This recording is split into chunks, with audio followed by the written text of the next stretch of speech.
This is an egregious assault on the prerogatives of this place.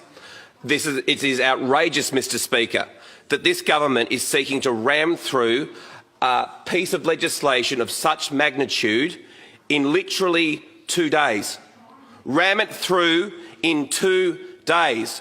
Why would you not let this be debated both in this place and in the public realm for 2 weeks like usual? What have you got to hide with regards to this legislation?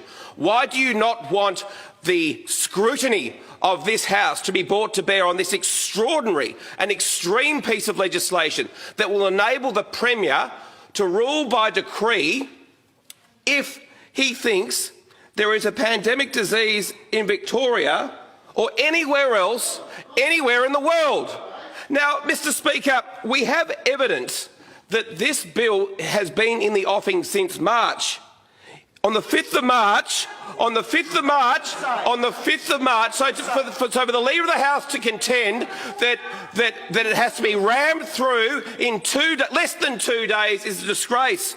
The Minister's office emailed Mr Medic on the 5th of March and said, I just want to lock in a placeholder, check your availability to discuss pandemic legislation.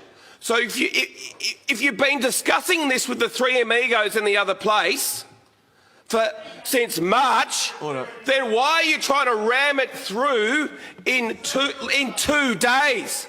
This is nonsensical. It's an abuse of power, Mr Speaker. It's a disgraceful abuse of power, and you, Mr Speaker, as the chair of this body, should be very concerned by the way it's being treated by various individuals in the Australian Labor Party. Disgraceful mistreatment of our democratic traditions, giving Dictator dictatorial powers. And you're nodding your head. You think it's great. You think it's terrific, don't you? You think it's absolutely fantastic, giving the Dictator the ability to rule by decree.